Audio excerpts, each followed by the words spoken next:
12 del mediodía con 12 minutos en todo el país. Recibimos aquí en nuestro living a Lorena Di Chiara. Ella es ingeniera electricista y máster en Ingeniería de la Energía, graduada en la UDELAR y es integrante del Observatorio de Energía y Desarrollo Sustentable de la Universidad Católica del Uruguay. Bienvenida a la mañana del 11. Bueno, muchas gracias.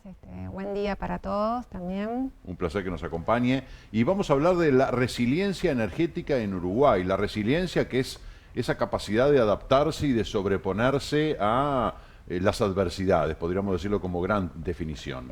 Exactamente, esa es la definición que da la Real Academia Española sobre la palabra. Y bueno, es un término que desde hace unos años suena mucho, no solamente en Uruguay, sino en contexto internacional. ¿Qué significa eso? Es lo que muchas veces me preguntan eso. ¿Qué significa ser la resiliencia del sector eléctrico? Sobre todo el sector eléctrico más que el energético, se habla a nivel internacional. ¿Qué es lo que pasa? Vamos, por ejemplo, a ver, yo tengo más de 40 años, pero me acuerdo cuando era chiquita, que había cortes de energía. Una vez por semana teníamos un apagón. Ya lo sabíamos que iba a ser. Exactamente. Pero para generaciones más jóvenes, hace unos 15 años, 2008, 2009, también nos acordamos que hubo problemas también en el suministro de energía eléctrica. ¿Por qué? Había una sequía muy grande en el país. Entonces, uno se acuerda que en los shopping había una escalera mecánica que funcionaba, otras que no podían haber espectáculos públicos de noche, todo ese tipo de cosas, y que estábamos al borde de un apagón también. Que había que comprar energía Argentina, Brasil, o sea, lo sentíamos todos los días en el diario. No llueve, además de todos los problemas que trae, también en el sector eléctrico. Sin embargo, 2020, más allá que fue el COVID y todo el mundo estaba hablando del COVID, fue una sequía mucho peor que la del 2008-2009. 2021 seguimos en sequía también. Sin embargo, en ningún momento se habló de un posible corte de energía, ni nadie se enteró en lo que tiene que ver el sector energético, me refiero, porque está luego todo el tema de los problemas que tiene la sequía en otros ámbitos, pero nadie hablaba de un corte de energía, ni nadie hablaba de eso. O sea, ¿por qué? Porque el sistema eléctrico uruguayo pasó de ser un sistema fuertemente dependiente de las condiciones hidrológicas, que en Uruguay son muy, pero muy variables, a ser un sistema muy diversificado. En otras palabras, podemos tener una sequía igual a la de 2020, a la de 2008, 2009, y el sistema eléctrico uruguayo va a responder muy bien. Por esa famosa definición de diversificar la matriz energética. Exacto. No dependemos solo de la hidroeléctrica. Exacto. Y también otra cosa que uno puede observar, ahora lamentablemente por el problema, la guerra que hay, Ucrania-Rusia, los precios de los combustibles se dispararon horrible. Una situación parecida a lo que fue en el 2011, 2012, cuando el petróleo se disparó. Los costos de abastecer la demanda de Uruguay subieron a un nivel descabellado. Ahora, como los costos del sistema de generación están asociados a contratos a precios mucho más bajos que los que están en las centrales térmicas en este momento, no se va a producir ese disparo de precios que hubo en aquel momento. O sea que también se logró, ante situaciones adversas como la suba del petróleo, que uno en Uruguay no puede hacer nada, o sea, contra eso, se logró de alguna manera estabilizar los precios de abastecimiento de la demanda, que es otra consecuencia de esta diversificación de la matriz. O sea, Uruguay, que evidentemente, bueno, esa dependencia de determinados tipos de energía lo ha ido cambiando en base a inversión, en base a también la concientización de la población, de utilizar energías amigables, energías renovables, etcétera, etcétera. Y parecería como que todavía hay un largo camino por recorrer. Uruguay ahora está hablando del tema del hidrógeno verde. Y de esa situación que usted planteaba, de que hace algunos años que estábamos dependiendo de Argentina, Brasil, comprándoles, ahora exportamos, les vendemos nosotros a ellos, no solo satisfacemos la demanda local, sino que también podemos vender. Exactamente. Acá justamente vamos a pasar a hablar de sistemas no resilientes. Brasil también tuvo una crisis terrible en 2021 con los precios que se fueron a $700, en los cuales Uruguay, aún con nuestros problemas, que estábamos en sequía, le vendimos una cantidad de energía a Brasil. También tuvimos que prender centrales térmicas para venderle. que son emisiones que el país se las queda. Lamentablemente uno, si mira el balance energético nacional de Uruguay y también los reportes que hacemos del observatorio, van a ver que hubo mucha más generación térmica en Uruguay 2021.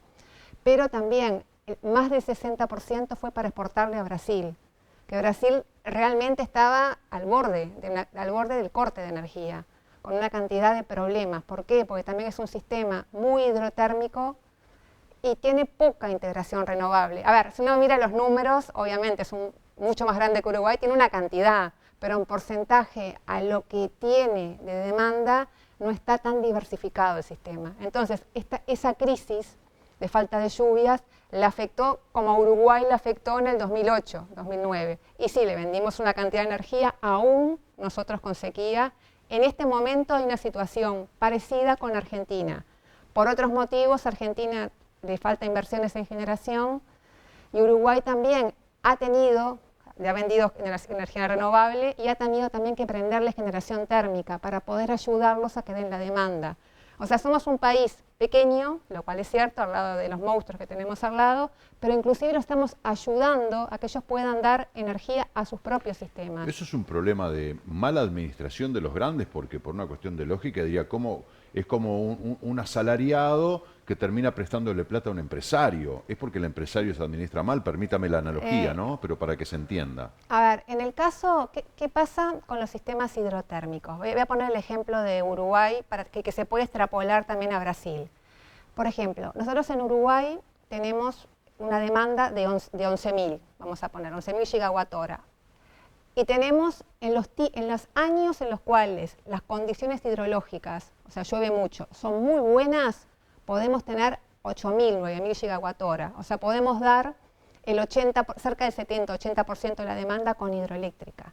Pero en un año muy malo son 3.000 gigawatt-hora. Podemos dar el 30% de la demanda de energía eléctrica. Y uno puede tener un año muy bueno y el año siguiente un año muy malo. O sea, podés tener cambios de 3.000, 4.000 gigawatt-hora la demanda de energía. Entonces, Brasil también está sujeto a esos cambios. Lo que pasa, tiene embalses más grandes. El problema es cuando se les acaban los embalses y se da una sequía de esas muy extremas que se da cada 20 años, por decirlo así. ¿Y qué pasa?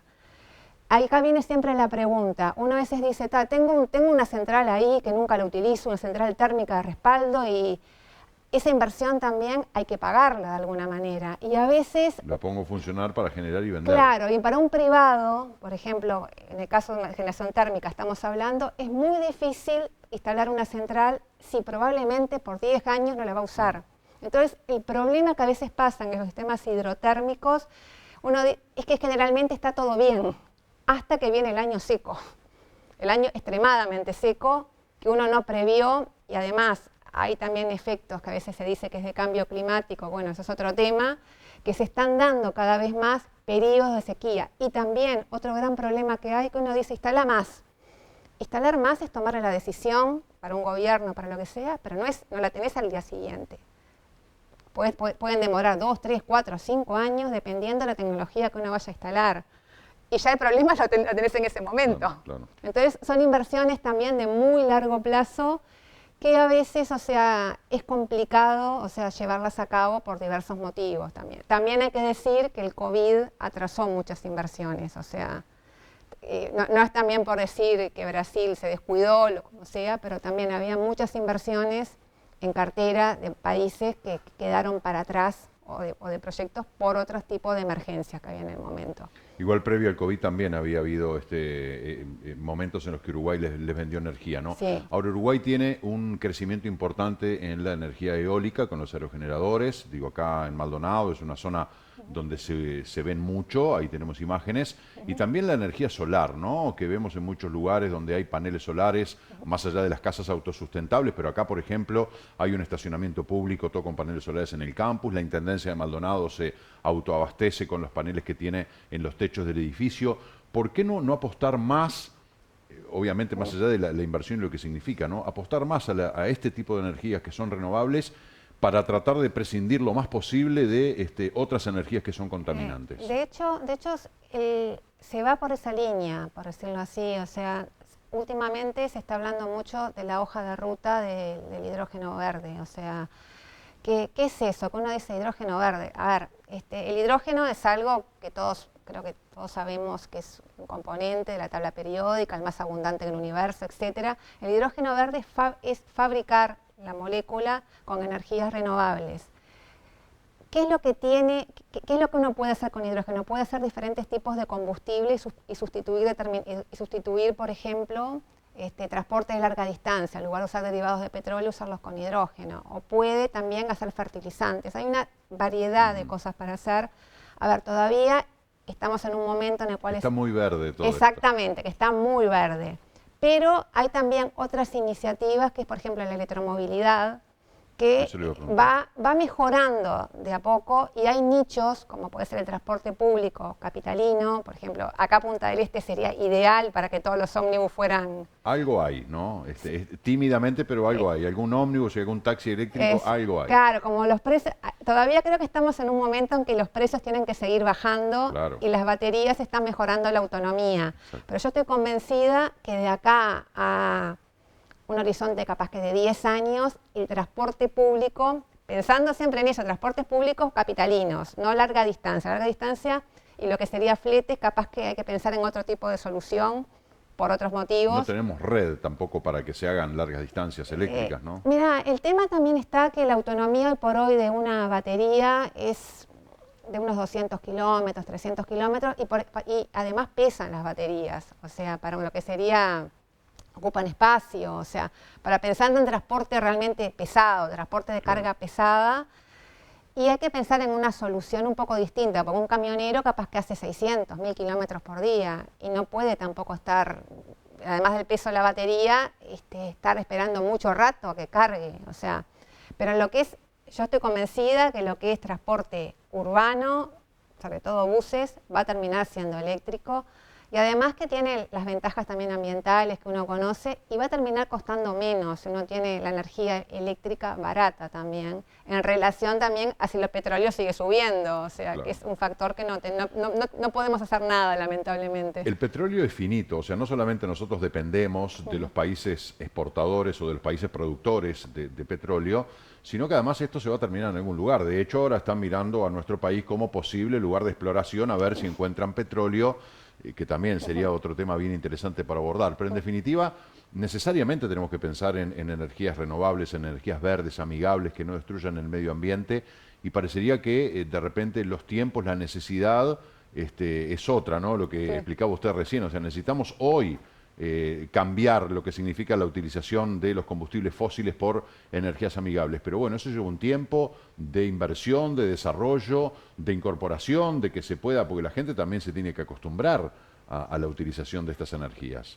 Eso también es un tema que nosotros del observatorio tratamos de generar mucha información que es pública, gratuita, y está disponible para quien quiera acceder en el sitio web nuestro, que yo creo que la población uruguaya en general le gusta lo verde, o sea, le gusta, hay cosas todavía que no termina de entender, pero les gusta lo verde, o sea, que en otros lugares capaz que son más reticentes, o sea, pero eso es algo muy bueno, o sea, no voy a decir que estemos dispuestos a pagar más porque sea verde, como hay otros lugares como Costa Rica que están dispuestos a hacerlo, pero en general creo que el eslogan de Uruguay, como Uruguay natural, quiere también vender esa imagen.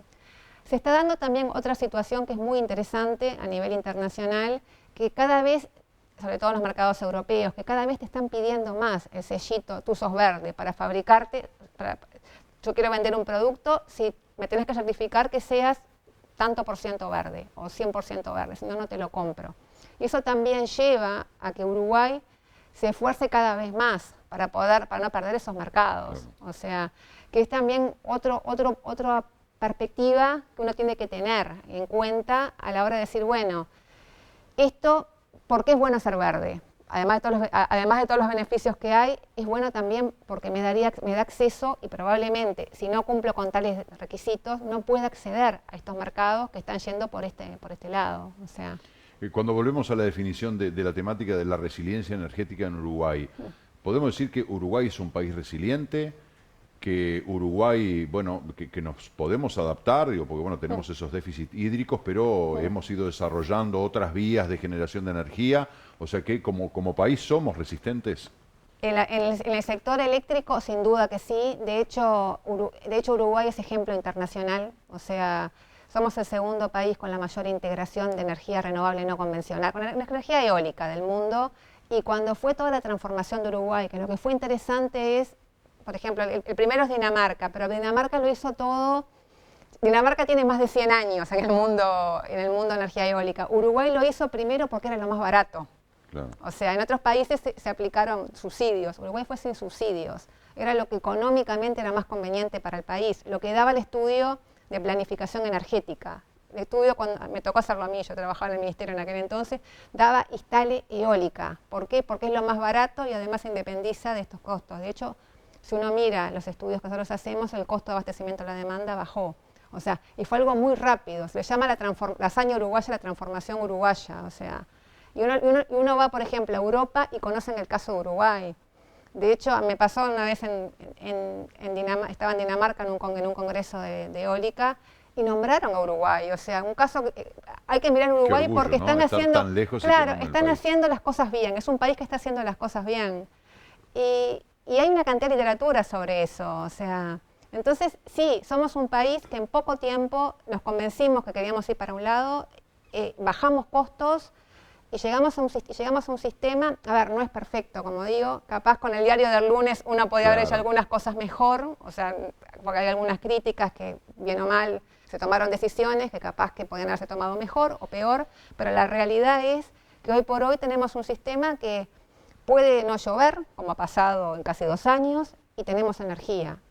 Y puede venir una crisis terrible en la cual se disparan los precios del petróleo y nuestro costo sigue siendo parecido. O sea, va a haber otros efectos colaterales, no tanto con la sequía como con el encarecimiento del petróleo, pero no desde el punto de vista de la energía. Claro, seguimos igual en otras cosas, sí, se dispararon pila los precios de los combustibles y eso sí afecta una cantidad de cosas más, pero no necesariamente la energía eléctrica, exactamente. Ingeniera Di Chiara, la verdad que ha sido un gusto recibirla aquí en nuestro programa y bueno, conversar sobre estos temas que son de actualidad y sobre todo de mucho futuro, ¿no? Porque en gran parte la calidad de vida de las poblaciones están ligadas a cómo se comporten en materia de la generación de la energía que necesitan para el consumismo brutal en el que vivimos. Sin duda que sí, a ver, sin duda que sí, o sea, es vital, o sea, capaz que hace unos años capaz que hace unos años uno no tenía un corte de energía y decía, bueno, tengo un corte. Ahora no tiene un corte de energía, está llamando a UTE a los 2 segundos y está furioso. Sí, tal cual. Y antes de repente podíamos estar todo el día o de un día para el otro sin luz, y ahora nos viene un ataque, ¿no? También creo que por la dependencia de la electrónica que tenemos, ¿no? Porque ¿qué hago sin la tablet, sin el celular, sin poder cargar el teléfono? Tenemos una dependencia de eso también que hay que abastecerlo. Es una ecuación un tanto compleja. Gracias por acompañarnos. No, por favor, a ustedes por invitar. Con mucho gusto. Hacemos una nueva pausa, 12:30, ya volvemos.